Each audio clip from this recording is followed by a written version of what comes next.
Everybody knows about the top tier talent in the 2024 Dynasty rookie class. Everybody knows about Marvin Harrison Jr., Rome Odunze, Caleb Williams, Malik Neighbors. Everybody knows about most of the first round. But what about the sleeper guys? Who are we looking at in what is considered to be a very deep class, specifically at the wide receiver position right now? Who are the top sleepers in Dynasty rookie drafts right now? That's exactly what we're going through today, by going through the sleepiest of the sleepers in this 2024 Dynasty rookie class. And this is a new channel exclusively for Dynasty, so please go down there and drop a like on this video and subscribe to the channel to show your support if you get value from this video today. So let's go ahead and discuss something that I think is very important. What do I mean by sleepers in this class? Am I talking about guys who nobody's heard about at all? Not necessarily. I'm talking about guys who are in this late second, early third rounds that I think have the most upside in Dynasty Fantasy Football. So now that we've got that addressed, I'm going to start this off by telling you guys right now that Xavier Legette, I am absolutely thrown. I'm floored by his draft price. 20th overall off the board right now. In a 10-team league, that's the back of the second round right there. I don't understand how it's possible. Xavier Legette is someone that I've discussed on several videos, and I've also broken down his film on Patreon, so you guys can see that on there. With Xavier Legette, let's run through him in the prospect model that I have used to evaluate and find guys in all rounds of rookie drafts, such as Jaden Reed, Tank Dell, Josh Downs. I'm finding sleeper guys in this class, in every class, using my prospect model. So using the first two metrics on that prospect model right now, college breakout year and film breakdown. The college breakout year was very, very disappointing. And I think that's the main problem that people are having with him. He was a super senior breakout in his 5th year. Why? Why is that? Well, I'll get into that in a minute. But first of all, not only was he a super senior breakout, this guy didn't cross 200 yards receiving in his first 4 seasons in college football. Why? Why does a talent this great take him this long to break out in college? It makes very little sense to me. Then I did some deep diving.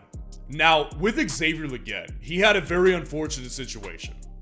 Both of his parents passed away pretty early on in college, and they actually passed away very close together. So he really didn't have time to mourn, and this is personal, but like, he didn't have time to mourn the loss of one parent, and then the next parent, also passes away. That's a brutal thing to deal with. Now, I'm not saying that he's the only person in this class with problems, right? Everybody's got problems. I don't rarely talk about personal stuff with players, but this is, I think, something that's worth noting because this would definitely affect the play of some guys like this. Now, I still wish he would have broken out earlier. There's no question about it because this guy on film, he got a B+ grade for me, and I'll tell you exactly why. And listen, I understand that film is very subjective when you're talking about rookies and what you're looking for. How does film translate to fantasy football? Because it's very subjective. I am identifying very specific things. What is the player's route tree like? How diverse is their game? Are they just purely deep ball threats? Because that's not a good film breakdown grade for me. Even if they're very good at it. I need to see diversity in the game. Deep balls, shallow routes, crosser routes, over the middle of the field, separation by footwork. That's what I'm looking for with these guys. So with Xavier Legette, this guy is keen on the big play.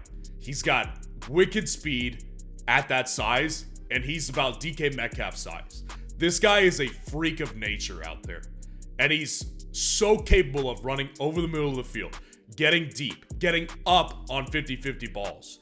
This guy on film is very impressive, and he's also very, very keen on the big play games with like 100, 150, 200+ yard receiving games. This guy had several of them this past year. So Xavier Legette at this spot, I don't care if this guy goes 3rd round. I would absolutely take this guy and be very happy about it at number 20 overall. This guy is an absolute stud sleeper in this Dynasty rookie class.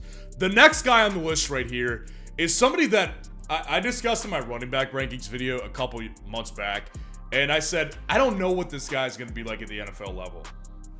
Then the combine happened. And Marshon Lloyd out of USC became a very interesting name for me, even more so than he already was. So Marshon Lloyd, it's not like this guy is like, has a ridiculous productivity profile. That's the reason he's going 23rd off the board, is because he's not really that, he wasn't that productive in college as far as like being a workhorse carry guy with like 1,200 rushing yards. Now Marshon Lloyd, you can see the numbers on the screen right here. Efficient, yes, but big workhorse, no. I'm interested in Marshon Lloyd though. At the combine, what I'm looking for with running backs specifically, and why I value the combine so much more than I value it for wide receivers, is because I'm looking for two very important metrics with running backs. The size is number one, because the size is going to dictate how likely or unlikely it's going to be that these guys have a real shot at being a workhorse type of running back at the next level. If you're a guy who's under 190 pounds, good luck being that guy. Look at Devante. If you're a guy who's over 215, you've got a legit shot.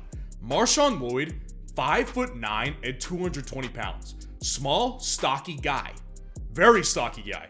Now, you'd think at that weight, a guy like this is not going to have a great 40.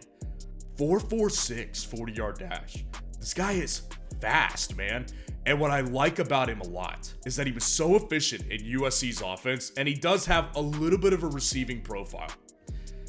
I'm not huge on Marshon Lloyd. Again, I think there's good reason why he's at number 23 overall, at the back of the second round, and at the beginning of the third round in 10-team leagues. But Marshon Lloyd, I'm telling you this, he's got a legit shot to be something pretty good at the NFL level, because the size is there with him, the speed is there with him, and the efficiency that this guy had, 17.8 yards per reception and 7.1 yards per carry. That efficiency usually will follow you to the next level as a running back. Big on getting this guy in the early third, late second round. The next guy I got up on this list right here is someone that is totally overshadowed by his teammate. And it's really not his fault, because his teammate is excellent. He's going to be an excellent player in the NFL. I've got a lot of confidence in this guy. But Jalen Polk out of Washington is very interesting to me. So he's the 26th player off the board on Sleeper in Dynasty rookie drafts right now. Again, puts him at the early third round of both 12-team and 10-team leagues. And Jalen Polk, let me tell you about Jalen Polk, man. Jalen Polk is somebody that, again, I don't think is wrongly ignored, because Rome Odunze is so freaking good, and he had so much production, specifically last year in Washington's offense. You know, Jalen Polk, though, is being overlooked because of Rome Odunze. Jalen Polk, there's a lot of things to like. Running through the prospect model with Jalen Polk. College breakout year, again, was very similar to Rome Odunze. Junior season. C+ grade, that's not that great. So that's not exactly something to be very proud of, and not something I'm definitely looking for in this metric right here.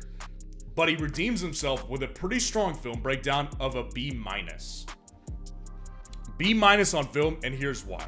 So it's not that he's some tremendous route runner or anything. What I like about him is he has very reliable hands and makes very tough catches in traffic when he knows that he is going to get popped. And one thing that I keep seeing associated with this guy's name when I'm seeing other people talk about Jalen Polk at the NFL level, executives, players, coaches, they're all saying toughness. Toughness is the word that I'm seeing a lot. I could see that on film alone. Again, strong hands, even when he knows he's going to get popped. He does really well in man coverage, and honestly routinely positions himself expertly in 50-50 ball situations. Rome Odunze does the same, so that kind of makes me wonder if that's a coaching thing, and that was a Kalen DeBoer coaching special. We'll find out, I guess, at the NFL level. Hopefully, though, those two guys, and Jalen Polk specifically, can bring that to the next level. Because this is the type of guy that I don't think is going to be a wide receiver one on any team, but I'll tell you this. Being a Gabe Davis type of player is not a bad thing for your dynasty value. It's not a bad thing at all. So Jalen Polk, I think, has upside, and at this late, I'm telling you, love the sleeper value here. And I'll be breaking down his film on Patreon very soon. So join the Patreon today to see me break his film down and a lot of other wide receivers in this class. The last guy on this list right now is Devante Walker out of the University of North Carolina. Devante Walker is literally at the back of the 3rd round, 29 overall. Devante Walker is someone that, very similar to Xavier Legette, I just keep getting bigger and bigger on as time goes on. Devante Walker spent his first 2 years in college at Kent State. So with Kent State, he did do well in his sophomore season. And that really was a result of him being a redshirt sophomore breakout, was that he ended up playing really well in his sophomore season. But on film, this guy is just, I'm growing more and more on this guy just because of the film breakdown. He got a B grade on his film breakdown because this guy has size, he's got length, he's got speed, and a very, very good vertical to give him an unbelievable catch radius. He also runs a pretty complete route tree. Over the middle, deep shots underneath. 95% of the time, a guy who performed this well would be higher in my rankings personally. The problem I have with him is he didn't have a single 1,000-yard season with Kent State or with North Carolina. And that's with Drake May. So, is he ever going to be a wide receiver 1 for a team? I don't think so. But again, we're talking about sleepers here, man. And what I'm trying to identify is the sleepers with the most upside.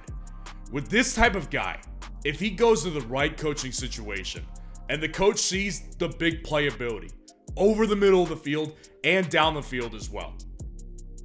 With this guy's size and his length and his speed and his agility, this is the type of player that could be absolutely a 7 to 6 target per game type of guy if he goes to the right offense. And that's why I really like Devante Walker at 29 overall as one of my favorite sleepers in the 2024 Dynasty rookie class. Now, let me know what you think of these guys in the comments below and who you think is a sleeper in this class as well. And make sure to stay tuned for the release of my 2024 Dynasty rookie draft guide, which is going to help you find even more sleepers at the 2024 Dynasty rookie class.